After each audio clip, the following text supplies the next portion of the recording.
జై శ్రీమన్నారాయణ. జ్ఞానానందమయం దేవం నిర్మలాస్ఫటికాకృతిం ఆధారం సర్వవిద్యానాం హైగ్రీవోపాస్మహే. ఆపదాపహర్తారం దాతారం సర్వసంపదాం లోకాభిరామం శ్రీరామం భూయో భూయో నమామి. మనము ఇప్పుడు ఈ వీడియోలలో ఉద్యోగం గురించి తెలుసుకుందాం. అంటే ఏ రాశుల వారు ఏ రకమైన ఉద్యోగం చేస్తారు అంటే, ఒకరి దగ్గర పని చేస్తారా, సొంతంగా వ్యాపారం పెట్టుకుంటారా, మరియు ఒకరి దగ్గర పని చేస్తే అది ప్రైవేట్గా చేస్తారా లేకుంటే గవర్నమెంట్ జాబ్ చేస్తారా, అలా చేయడానికి గల గ్రహ సంపత్తి ఏంటి, ఏ గ్రహాలు బలంగా ఉంటే తన సొంత కాళ్ళ మీద తాను నిలబడతాడు, ఏ గ్రహాలు బలంగా ఉంటే ఒకరి దగ్గర పనిచేస్తాడు అన్నది మనం కులంకషంగా ఈ వీడియోలో మనం పరిశీలిద్దాం. ఉద్యోగమా లేదా స్వయం ఉపాధి? మనిషి తన కుటుంబాన్ని తనను పోషించుకోవడం కోసం ఏదో ఒక పని చేయాలి. ఇతరుల వద్ద పని చేస్తే అది ఉద్యోగం, తన కోసం తను పని చేసుకుంటే స్వయం ఉపాధి. జాతకం పరిశీలించేటప్పుడు ఆ వ్యక్తి ఉద్యోగం చేస్తాడా, చేస్తే ఎంతకాలం చేస్తాడు, లేదా సొంత వృత్తిని ఎన్నుకుంటాడా అన్న విషయం పరిశీలిస్తే తెలుస్తుంది. దీనిని విచారణ చేయడానికి పనికి వచ్చే గ్రహ భావ యోగాలను ఇప్పుడు తెలుసుకుందాం. లగ్నాధిపతి, షష్టాధిపతి వీరిద్దరిలో ఎవరు బలంగా ఉన్నారో చూడాలి. లగ్నాధిపతి రాశి, నవాంశ, దశమాంశంలో షష్టాధిపతి కంటే బలంగా ఉంటే స్వయం ఉపాధి అనేది ఉంటుంది. అంటే లగ్నం అంటే నేను అన్నమాట. అలా షష్టాధిపతి బలంగా ఉంటే ఇతరులకు సేవ, అంటే అది సేవ ప్రైవేట్గా కావచ్చు లేకపోతే గవర్నమెంట్ ద్వారా కూడా కావచ్చు, చేసి ధనార్జన అనేది సంపాదిస్తాడు. దశమాధిపతి కంటే షష్టాధిపతి బలంగా ఉంటే ఉద్యోగము, ఒడిదుడుకులు, తరచూ ఉద్యోగంలో మార్పులు అనేవి చెందుతూ ఉంటాయి. తృతీయ స్థానం అనేది విక్రమస్థానం. ఈ స్థానము జాతకుని చురుకుతనాన్ని, ముందుకు చొచ్చిపోయే శక్తిని సూచిస్తుంది. ఇక నవమం భాగ్యస్థానం లేదా పూర్వ పుణ్య స్థానం. ఆ దశమ స్థానం కర్మ లేదా ఉద్యోగ స్థానం. తృతీయానికి 9, 10 భావాలతో లేదా ఆ స్థానాధిపతులతో కలయిక లేదా వీక్షణ, పరస్పరం పరివర్తన చెందడం కానీ జరిగిన, లేదా తృతీయంపై శుభగ్రహాల దృష్టి లేదా తృతీయాధిపతి బలం కలిగి ఉంటే ఆ జాతకులు తన సొంత వృత్తిని ఎన్నుకుంటారు. బృహత్ పరాశర హోరా శాస్త్రంలో రవి, చంద్ర, కుజ, రాహువులు పూర్ణ గ్రహాలని, బుధ, గురు, శుక్ర, శని, కేతువులు జీవగ్రహాలని చెప్పబడింది. ఏ జాతకంలోనైనా 7 నుంచి 12 భావాల్లో కానీ 10 నుంచి 3వ భావం మధ్యలో కానీ 5 లేదా అంతకంటే ఎక్కువ గ్రహాలు ఉండాలి. ఈ 5 గ్రహాలలో కనీసం 2 గ్రహాలు పూర్ణ గ్రహాలు ఉండాలి. ఇలా ఉంటే తన కాళ్ళపై తాను నిలబడతాడు, లేదా ఉన్నతమైన స్థితిలో అంటే ఉద్యోగంలో అధికారం చెలాయించగలిగేవారే ఉంటారు. లగ్న దశమాధిపతులకు కలిసిన లేదా పరస్పరం వీక్షించుకున్న, అంటే లగ్న దశమాధిపతులు కలిసిన లేదా ఒకరినొకరు చూసుకున్న లేదా పరివర్తన చెందిన, అంటే ఒక రాశిలో ఇంకొకరు ఉన్న తన కాళ్ళ మీద తాను నిలబడడానికే ఇష్టపడతారు, కానీ ఇతరుల వద్ద పనిచేయరు. ఇక లగ్నాధిపతి దశమాధిపతులకు షష్టమాధిపతి కంటే బలవంతులై ఉండాలి. లగ్నాధిపతి కానీ దశమాధిపతి కానీ ఈ విషయంలో షష్టాధిపతి కంటే బలవంతులై ఉండాలి. సాధారణంగా ఉద్యోగం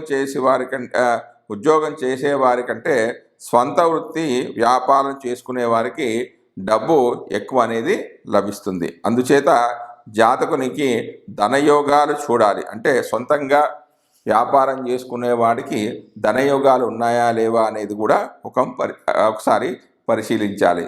ఇందు లగ్నము, ఇందు లగ్నాధిపతి ఈ యొక్క ధనార్జనను సూచిస్తాడు. అంటే ఆ జాతకుడికి ధనయోగాలు ఉన్నాయా లేదు అనేది ప్రత్యేకంగా జెమినిలో చెప్పిన ఇందు లగ్నాన్ని మరియు ఇందు లగ్నాధిపతిని పరిశీలించాలి. వాటిని బట్టి ఉద్యోగమా లేదా సొంతంగా చేసుకోవడమా అనేది తెలుసుకోవచ్చు. శని జాతకంలో యోగకారకుడైన ఉచ్చ మూల త్రికోణంలో ఉండి రాశి నవాంశ దశమాంశ చక్రాల్లో లగ్న చంద్రులను దశమం దశమాధిపతిని చూస్తే స్వంత కాళ్ళపై నిలబడి సంపాదిస్తాడు. కానీ శని 6, 8, 12 భావాలతో సంబంధం కలిగి ఉంటే ఈ యోగం అనేది ఫలించదు. సంపాదన మొదలుపెట్టే వయసు వచ్చినప్పుడు ఆ కాలంలో అనుకూలమైన దశాంతర్దశలు వస్తే స్వయం ఉపాధిని పొందే అవకాశం ఉంది. అలా కాకుండా ప్రతికూలమైన దశ అంతర్దశలు ఉంటే ఏదో ఒక పనిలో సర్దుకుపోవలసి వస్తుంది. ఇక వ్యాపారం గురించి మనం పరిశీలిస్తే జాతకంలో లగ్నము చంద్రుడు లేదా ఇద్దరూ తగినంత బలంగా ఉంటే ఆ వ్యక్తి వ్యాపారం లేదా స్వయం ఉపాధి మార్గాన్ని ఎన్నుకోవచ్చు. లగ్నము చంద్రులలో ఒకరు బలహీనంగా ఉన్నప్పుడు మరొక గ్రహం బలం వీరిపై ఉంటే దీనిని అధిగమించవచ్చు. ఈ రెండు అంటే లగ్నం కానీ చంద్రుడు కానీ బలహీనంగా ఉంటే సొంత నిర్ణయాలు తీసుకునే శక్తి మరియు చొచ్చుకుపోయే గుణము ధైర్యము అనేది వారికి లోపిస్తుంది. ఇంకా రవి జాతకంలో రవి బలహీనంగా ఉంటే స్వతంత్ర జీవనానికి కావలసిన శక్తియుక్తులు జాతకంలో బలహీనంగా ఉంటాయి. అంటే రవి ఆత్మకారకుడు. అంటే తన మీద తనకు నమ్మకం ఉండాలి అంటే ఆ వ్యక్తి జాతకంలో రవి బలంగా ఉండాలి. ఏదైనా సాధించాలనే తపన తక్కువ ఉంటుంది. అంటే రవి బలహీనంగా ఉంటే ఏదన్నా సాధించాలి అనే ఒక తపన, ఆ మోటో అనేది చాలా తక్కువగా ఉంటుంది. అందువల్ల రవి కూడా తగినంత బలం కలిగి ఉండాలి. ఇక బుద్ధికారకుడు ఎవరు? బుధుడు. వ్యాపార కారకుడు కూడా బుధుడే. వ్యాపార కారకుడైన బుధుడు జాతకంలో బలహీనంగా ఉంటే విచక్షణ జ్ఞానం అనేది తక్కువగా ఉంటుంది. అంటే సందర్భానుసారంగా ప్రవర్తించే నైతిక శక్తి అనేది చాలా తక్కువగా ఉంటుంది. ప్రణాళికలు సరిగ్గా ఉండవు. అంటే ప్లానింగ్ అనేది సరిగా ఉండదు. కష్టాల నుండి బయటపడే మార్గాలు ఆచరణలోకి రావు. బుధునికి పాప సంబంధం కలిగితే చేసే పనులు కానీ వారి ఆలోచనలు కానీ మోసపూరితంగా ఉంటాయి. ఇక దాని తర్వాత అంటే రవి యొక్క బలాన్ని, బుధుడు యొక్క బలాన్ని, తర్వాత శని బలాన్ని కూడా మనం పరిశీలించాలి. శని బలంగా లేకుంటే చేపట్టిన పనుల్లో ఆటంకాలు, ఆలస్యము బాధిస్తాయి. మరోవైపు తట్టుకునే ఓర్పు అనేది నశిస్తుంది. పరిస్థితులకు ఎదుర్కొని పోరాడతారు. నిరాశావాదులుగా మారిపోతారు. ఇతరుల శ్రమను దోచుకొని తాను లాభపడుతూ ఉంటారు. తర్వాత చూడవలసింది గురుబలం. గురుబలం జాతకంలో ఉంటే దైవానుగ్రహము, అదృష్టము ఉన్నట్లే. గురువు బలహీనుడైతే కష్టాలు, అపజయం వచ్చినప్పుడు రక్షణ అనేది కరువైపోతూ ఉంటుంది. ఈ విధంగా వ్యక్తికి వ్యాపారం చేయాలంటే లగ్నం బాగుండాలి, చంద్రుడు బాగుండాలి, రవి కూడా బాగుండాలి, బుధుడు బాగుండాలి, శని దాంతోపాటుగా గురుబలం కూడా బాగుండాలి. పైన తెలిపిన విశేషాలను పరిశీలిస్తే జాతకంలో గ్రహాలన్నీ కూడా తగినంత బలం కలిగి ఉంటేనే వ్యాపారం అనేది వారికి కలిసి వస్తుంది. జాతకంలో లగ్నాతు చంద్రాతు 10వ స్థానం, దాని అధిపతి బలయుతులైతే సరైన సమయంలో సరైన నిర్ణయం తీసుకొని సొంత వ్యవహారాలను మొదలు పెడతాడు. సాధారణ బలం కలిగి ఉన్నప్పుడు మొదట్లో సరైన ఉద్యోగము, వృత్తి లేకపోయినా ఆలస్యం చేయకుండా లాభాన్నిచ్చే వృత్తిలో దిగిపోతూ ఉంటారు. మామూలుగా గ్రహాల దశమ స్థానంలో ఉండగా ఆ స్థానము బలంగా ఉంటే దాన్ని బట్టి ఆ వ్యక్తులు ఏ ఉద్యోగాలు చేస్తారు అనేది మనం ఇప్పుడు తెలుసుకుందాం. మనం ఉద్యోగం నుంచి పరిశీలించాలంటే జాతకంలో దశమ భావాన్ని పరిశీలించాలి. అంటే దశమ స్థానంలో ఉన్న గ్రహాన్ని బట్టి ఫలితాలు ఏ విధంగా ఉంటాయి అనేది నేను ఇప్పుడు చెప్పబోతున్నాను. అయితే గ్రహాలు దశమంలో ఉండగా ఆ స్థానం బలాన్ని అనుసరించి ఫలితాలు ఏ విధంగా ఉంటాయంటే రవి ఉచ్చలో ఉంటే దైవభక్తి మంచి పనులు చేస్తాడు. అదే ఉచ్చ నవాంశ అంటే నవాంశలో కూడా ఉచ్చ నవాంశలో ఉంటే క్రూరత్వం అనేది ఉంటుంది. శుభ షడ్వర్గుల్లో ఉంటే కొన్ని వర్గచక్రాలను కూడా పరిశీలించడం జరుగుతుంది. ఆ శుభ షడ్వర్గాల్లో ఉంటే కళంకాలు ఎక్కువగా ఉంటాయి. ఒకవేళ నీచ రాశిలో ఉంటే వెట్టి చాకిరీ అనేది ఎక్కువగా ఉంటుంది. నీచ నవాంశలో ఉంటాయి అంటే నవాంశలో నీచ స్థానంలో ఉంటే క్రూర అధికారుల వద్ద ఉద్యోగం అనేది చేస్తాడు. అదే శత్రు షడ్వర్గుల్లో ఉంటే అంటే వర్గచక్రాలు శత్రు షడ్వర్గుల్లో ఉంటే క్రూరత్వం ఉంటుంది, జైల్లో ఉద్యోగాలు చేస్తాడు. అదే రవి మిత్ర రాశిలో ఉంటే క్రూర వృత్తులు చేస్తాడు. మిత్ర నవాంశలో ఉంటే వ్యాపారం అనేది చేసే అవకాశాలు ఉన్నాయి. వర్గోత్తమం చెందితే అంటే రాశిలో ఎక్కడైతే ఉంటాడో నవాంశలో కూడా అదే రాశిలో ఉంటే దాన్ని వర్గోత్తమం అని అంటారు. ఇట్లా వర్గోత్తమం చెందితే నిజాయితీతో వ్యాపారం చేయడానికి అవకాశాలు ఉన్నాయి. శత్రు రాశిలో ఉంటే చికాకైన ఉద్యోగాలు చేస్తాడు. అంటే తనకి ఇష్టం లేకపోయినా ఏదో ఒక ఉద్యోగాన్ని అనేది చేస్తూ ఉంటాడు. శత్రు నవాంశలో ఉంటే ఇష్టం లేని ఉద్యోగాలు చేస్తుంటాడు. స్వక్షేత్రంలో ఉంటే ఇతరుల సేవలో ఏదో ఒకటి పనిచేస్తూ ఉంటాడు. ఆ విధంగానే ఇప్పుడు రవి గురించి తెలుసుకున్నాం కదా. ఇప్పుడు చంద్రుడి గురించి తెలుసుకుందాం. చంద్రుడు ఉచ్చరాశిలో ఉంటే మంచి పేరు ప్రఖ్యాతులు ఉంటాయి. అదే ఉచ్చ నవాంశలో ఉంటే దేవతలు పెద్దలన్న భక్తి కలిగి ఉంటారు. శుభ షడ్వర్గుల్లో ఉంటే మంచి ఉద్యోగం ఉంటుంది. నీచ రాశిలో అయితే సిగ్గుపడే వృత్తిని చేస్తూ ఉంటాడు. అంటే అయిష్టంగానే ఉద్యోగాన్ని చేస్తుంటాడు. నీచ నవాంశలో ఉంటే అంటే నవాంశలో నీచ నవాంశలో ఉంటే పాప ఉద్యోగాలు అనేవి చేస్తూ ఉంటాడు. శత్రు షడ్వర్గుల్లో ఉంటే వ్యాపారాన్ని చేస్తూ ఉంటాడు. అదే మిత్ర రాశిలో ఉంటే మంచి ఉద్యోగం అనేది ఉంటుంది. మిత్ర నవాంశలో ఉంటే ఆయుధాల వ్యాపారం అనేది చేస్తుంటాడు. ఒకవేళ వర్గోత్తమం చెంది ఉంటే మేకుల వ్యాపారం అనేది చేస్తూ ఉంటాడు. స్వక్షేత్రంలో ఉంటే ప్రభుత్వ ఉద్యోగం అనేది చేస్తాడు. ఇక చంద్రుడి తర్వాత కుజుడు ఉచ్చలో ఉంటే అంటే ఉచ్చరాశిలో ఉంటే యోధుడు, సైన్యంలో ఉన్నత స్థితి అనేది ఉంటుంది. అంటే సైన్యాధికారిగా చేస్తూ ఉంటాడు. తర్వాత ఉచ్చ నవాంశలో ఉంటే రాయబారిగా ఉంటాడు. వార్తాహరుడుగా కూడా పనిచేస్తాడు. శుభ షడ్వర్గుల్లో ఉంటే సేవలు అనేది చేస్తూ ఉంటాడు. నీచ రాశిలో ఉంటే పర కలత్రం వల్ల ధనాన్ని సంపాదిస్తూ ఉంటాడు. ఇతరుల యొక్క భార్యల వల్ల ఇతనికి ధనం అనేది లభిస్తుంది. నీచ నవాంశంలో ఉన్నట్లయితే గణిత సంబంధమైన వృత్తులు అనేవి చేస్తూ ఉంటాడు. శత్రు షడ్వర్గుల్లో ఉంటే పరకలత్రం వల్ల ధనం అనేది వీరికి ప్రాప్తిస్తూ ఉంటుంది. మిత్ర రాశిలో ఉంటే గణిత సంబంధమైన ఉద్యోగాన్ని చేస్తాడు. మిత్ర రాశిలో అయితే గణిత సంబంధమైన ఉద్యోగం, మిత్ర నవాంశలో ఉన్నట్టయితే కంటికి చెందిన వృత్తులు అనేవి చేస్తూ ఉంటాడు. వర్గోత్తమం చెందితే కఠినమైన వృత్తులు అనేవి అవలంబిస్తూ ఉంటాడు. శత్రు రాశిలో ఉన్నట్లయితే ఇష్టం లేని వృత్తులు అనేవి చేస్తాడు. శత్రు నవాంశలో ఉంటే ఉంచా వృత్తి అనేది చేస్తూ ఉంటాడు. స్వక్షేత్రంలో ఉంటే నేర్పు ఉండి స్త్రీల కింద ఉద్యోగాలు అనేవి చేస్తూ ఉంటాడు.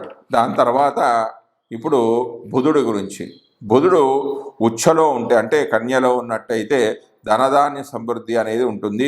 ఉచ్చ నవాంశలో అంటే నవాంశలో కూడా కన్యరాశిలోనే ఉన్నట్లయితే పశువుల వల్ల ధనలాభం ఉంటుంది. అంటే పశువులను పోషించడం ద్వారా, పశువుల వ్యాపారం చేయడం ద్వారా వీరు ధనాన్ని సంపాదిస్తూ ఉంటారు.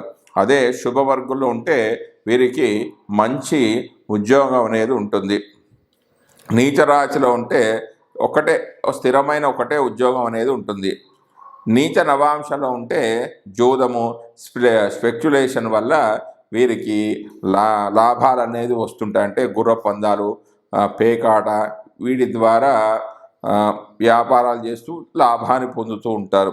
శత్రు షడ్వర్గుల్లో ఉంటే విదేశాల్లో ధనాదాయం ఉంటుంది, విదేశాల్లో డబ్బును సంపాదిస్తూ ఉంటారు. అదే మిత్ర రాశిలో ఉంటే సాధారణమైన ఉద్యోగాన్ని చేస్తాడు. మిత్ర నవాంశంలో ఉంటే వేరే జంతువుల ద్వారా వ్యాపారాన్ని చేస్తూ ఉంటాడు. వర్గోత్తమం అనేది చెందితే అంటే రాశిలో అయితే ఎక్కడ ఉంటే నవాంశలో కూడా అక్కడే ఉన్నాడు అనుకోండి అండి. బుధుడు రాశిచక్రంలో బుధుడు ఏ రాశిలో ఉంటే నవాంశలో కూడా అక్కడే ఉంటే దాన్ని వర్గోత్తమం చెందాడు అని అంటారు. అలా ఉన్నట్లయితే హోమాలు,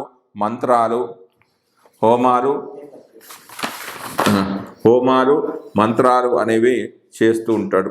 శత్రు రాశిలో ఉన్నట్లయితే కష్టం కలిగించే ఉద్యోగాలు అనేవి చేస్తూ ఉంటాడు. శత్రు నవాంశలో ఉన్నట్లయితే చెడు వృత్తులు అనేవి చేస్తూ ఉంటాడు. ఆ స్వక్షేత్రంలో ఉంటే తన సొంత రాశులు అంటే మిథునం కానీ కన్యలో కానీ ఉంటే ధార్మిక కార్యక్రమాలు చేస్తుంటాడు. అంటే దేవాలయానికి సంబంధించిన వృత్తులు చేయడం ద్వారా ధనాన్ని సంపాదిస్తూ ఉంటాడు. ఇక గురుడి గురించి, గురుడు ఉచ్చ రాశిలో ఉంటే దానగుణం అనేది ఉంటుంది. ఉచ్చ నవాంశలో ఉంటే బ్రాహ్మణ ఘోరం కలిగి ఉంటాడు. శుభ షడ్వర్గులో ఉంటే దేవ బ్రాహ్మణ భక్తి అనేది వీరికి ఉంటుంది. నీచ రాశిలో ఉంటే చేసే ఉద్యోగంలో సంతృప్తి అనేది అసలు ఉండదు. నీచ నవాంశలో ఉంటే దొంగతనాలు చేసే బుద్ధి అనేది వీరికి ఉంటుంది. శత్రు షడ్వర్గుల్లో ఉంటే దారిద్ర్యం అనేది అవలంబిస్తూ ఉంటాడు. మిత్ర రాశిలో ఉంటే పర్వాలేదు, కొంచెం మంచి ఉద్యోగాన్ని కలిగి ఉంటాడు. మిత్ర నవాంశలో ఉంటే ప్రభుత్వంలో ఉన్నత ఉద్యోగం అనేది వీరికి ఉంటుంది. వర్గోత్తమం అనేది చెందితే ఆవులు, గేదెలు ద్వారా అంటే పశువుల వ్యాపారాన్ని చేస్తూ ఉంటాడు. శత్రు రాశిలో ఉన్నట్టయితే ఇష్టం లేని ఉద్యోగాలు అనేవి చేస్తూ ఉంటాడు. శత్రు నవాంశంలో ఉన్నట్లయితే మోసపూరితమైన ఉద్యోగాలు అనేవి చేస్తూ ఉంటాడు. స్వక్షేత్రంలో ఉంటే అధికారుల మన్నన, ఉన్నత ఉద్యోగ ప్రాప్తి అనేది ఉంటుంది. తర్వాత శుక్రగ్రహం గురించి,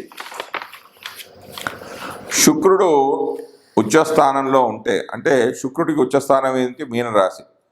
మీనరాశిలో ఉన్నట్లయితే అంటే రాశిచక్రంలో మీనరాశిలో శుక్రుడు ఉంటే ధార్మికమైన కార్యాసక్తి అనేది ఉంటుంది. ఉచ్చ నవాంశలో ఉంటే రత్నాలు, మణుల వ్యాపారం ద్వారా ధనాన్ని సంపాదిస్తాడు. శుభ షడ్వర్గుల్లో ఉన్నట్లయితే బంగార వ్యాపారం అనేది చేస్తాడు. నీచ రాశిలో ఉంటే స్త్రీల కింద పనిచేసే ఉద్యోగాలు వీరికి దొరుకుతాయి. నీచ నవాంశలో ఉన్నట్లయితే ప్రజా సంబంధమైన ఉద్యోగాలు కలిగి ఉంటాడు. శత్రు షడ్వర్గుల్లో ఉన్నట్లయితే కొంచెం ఇబ్బంది కలిగే ఉద్యోగాలు అనేవి ఉంటాయి. ఒకవేళ మిత్ర రాశిలో ఉంటే సృజనాత్మకమైన వృత్తులు అనేవి చేస్తూ ఉంటాడు.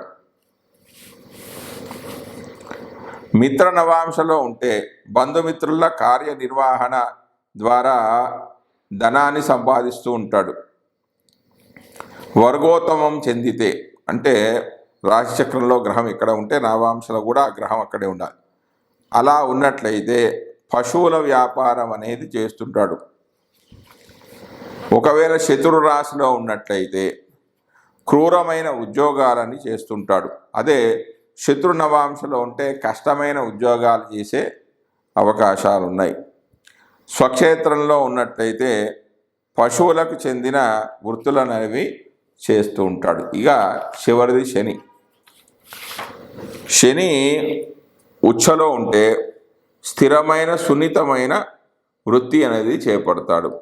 అదే ఉచ్చ నవాంశనైతే కళాకారులుగా రాణిస్తారు. శుభ షడ్వర్గుల్లో ఉంటే మంచి ఉద్యోగాలు అనేవి ఉంటాయి. నీచ రాశిలో ఉంటే ఉన్నతాధికారుల సేవ చేస్తూ ఉంటాడు, పై ఆఫీసర్లకు పనిచేస్తూ కింద ఒక వర్కర్గా ఉంటాడు.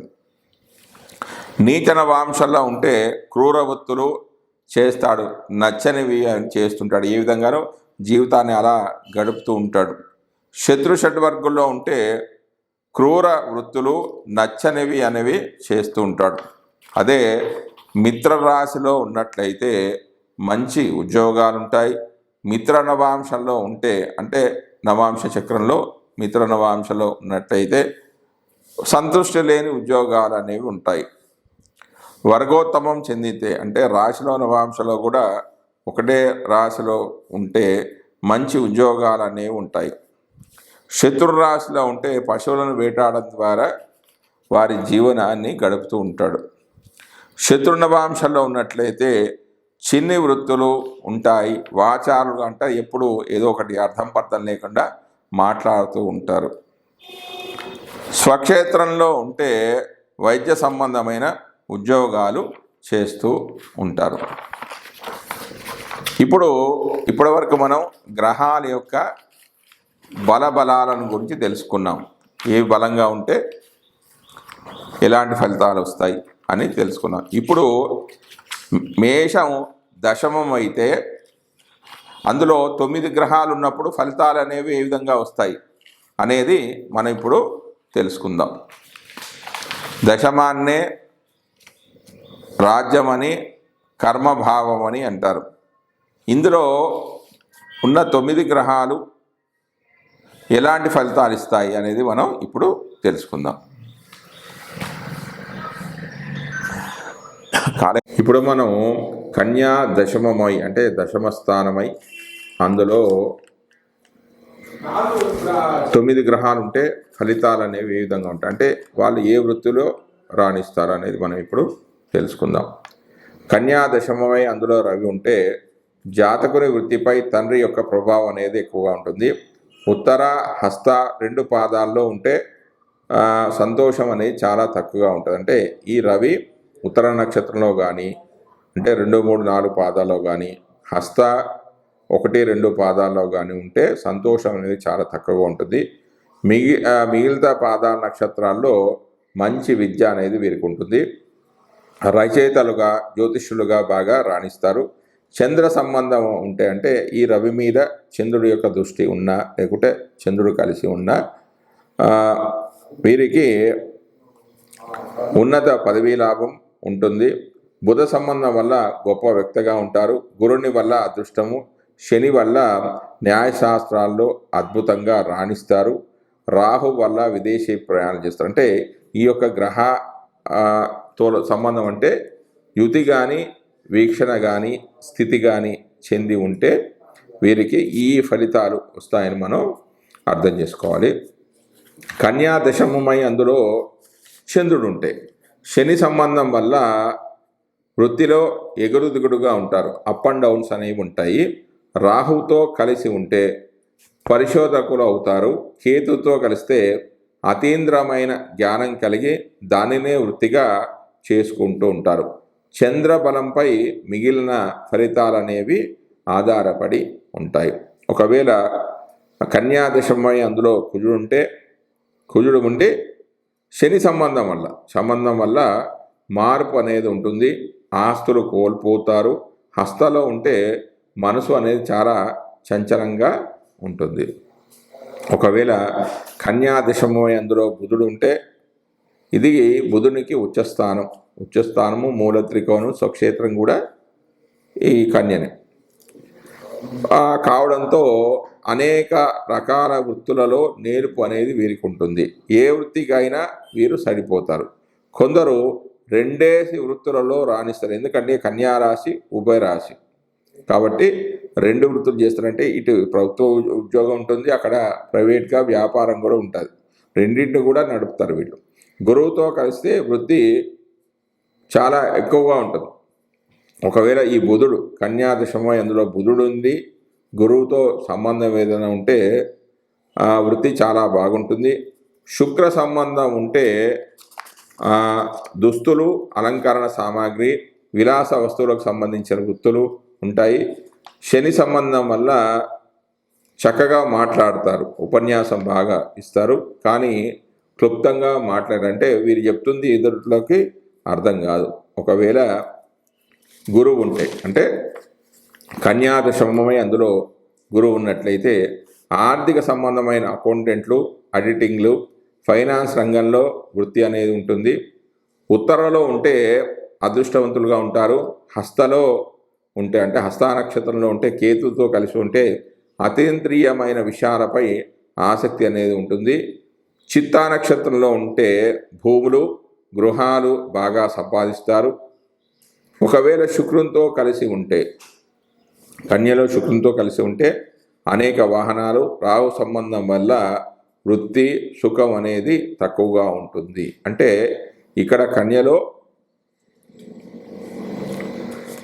శుక్రుడు నీచ పొందుతాడు, కానీ ఆయన ఏ గ్రహంలో ఉన్నాడో అది కూడా కొంచెం చూసుకుంటూ ఉండాలి.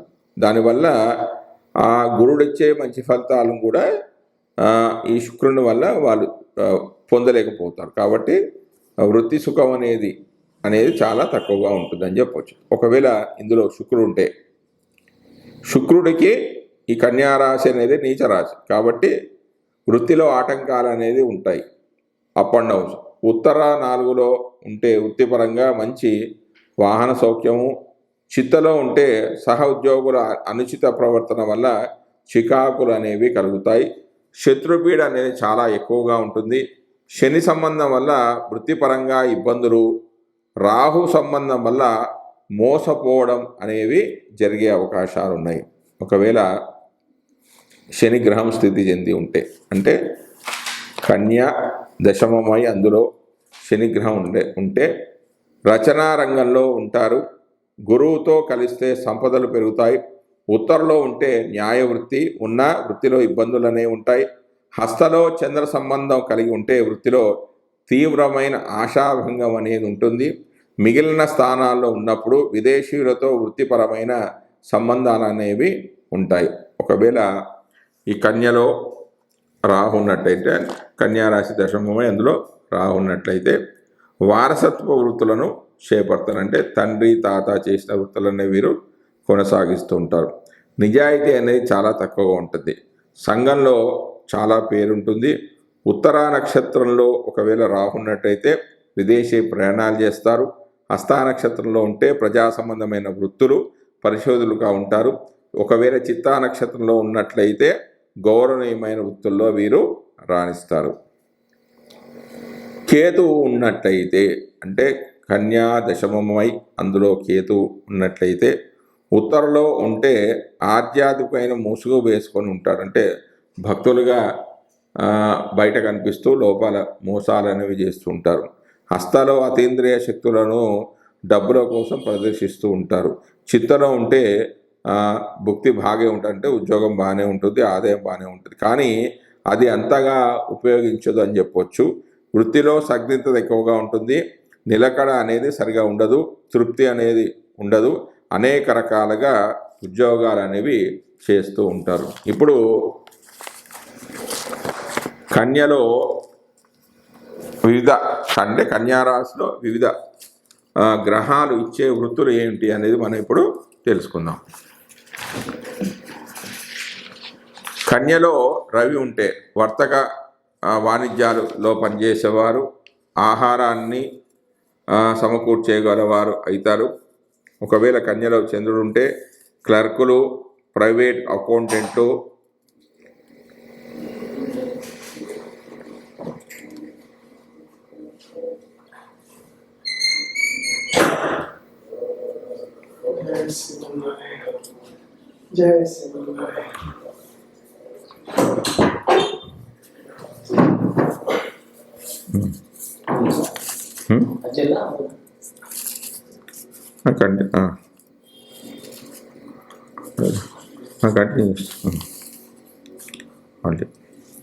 కన్యలో రవి ఉన్నట్లయితే వర్తక వాణిజ్యాలు చేసేవారు, ఆహారాన్ని సమకూర్చేవారు ఉంటారు. అదే కన్యలో చంద్రుడు ఉన్నట్లయితే క్లర్కులు, ప్రైవేట్ అకౌంటెంట్లు, ఆడిటింగ్లో పనిచేసేవాళ్ళు, చిట్ ఫండ్ మరియు ఇన్సూరెన్స్ కంపెనీలో పనిచేసేవారుగా ఉంటారు. అదే కన్యలో కుజుడు ఉన్నట్లయితే మైనింగ్, ప్రత్యేకించి వంటవారుగా ఉంటారు. పారిశ్రామిక సంస్థల్లో క్యాటరింగ్ ఏజెంట్లు, శస్త్రచికిత్సకు సంబంధించిన వస్తువులు తయారు చేయడం, అమ్మకాలు జరిపేవాళ్ళు, ఫినాయిల్ వంటి ఆరోగ్య సంబంధమైన వస్తువుల తయారీ, అమ్మకం, మిలిటరీ కోర్టులలో పనిచేసే వాళ్ళుగా ఉంటారు. ఒకవేళ కన్యలో బుధుడు ఉన్నట్లయితే ఇంజనీర్లుగా, లాయర్లుగా, నిర్వహణాధికారులుగా ఉంటారు. మేధో సంబంధమైన వృత్తులు చేస్తారు. లైబ్రరీలు, ధార్మిక సంస్థల నిర్వహణ అనేది వీరికి ఉంటుంది. ఒకవేళ కన్యలో అంటే కన్యా రాశిలో గురువు ఉన్నట్లయితే మంత్రులు, రాజకీయాలు, ముద్రణ, గ్రంథరచన, జ్యోతిష్యం, మీమాంస, వేదాంగాలలో వీరికి ప్రవేశం అనేది ఉంటుంది. ఒకవేళ కన్యలో శుక్రుడు ఉన్నట్లయితే జ్యోతిష్య ప్రీతి, గణిత నైపుణ్యం, వాస్తు, నిర్వహణ రంగాలందు ఉద్యోగాలు, డైనింగ్, పెయింటింగ్, మ్యూజియంల నిర్వహణ అనేది వీరికి ఉంటుంది. ఒకవేళ కన్యలో శని ఉన్నట్లయితే వేదాంత బోధన, కాస్ట్ అకౌంటెంట్స్గా, సివిల్ కాంట్రాక్టర్గా ఉంటారు. పురాతత్వ రంగంలో ఉద్యోగాలు చేస్తారు. శిల్ప విద్యా నిపుణులుగా ఉంటారు. కన్యలో రాహు ఉన్నట్లయితే చార్టెడ్ అకౌంటెంట్లుగా ఉంటారు. క్రీడాకారులుగా ఉంటారు. కార్యనిర్వహణ సామర్థ్యం అనేది వీరికి ఉంటుంది. కన్యలో కేతు ఉన్నట్లయితే గూఢాచారులు, రహస్య విషయాలను పరిశోధించే వాళ్ళుగా ఉంటారు. జై శ్రీమన్నారాయణ.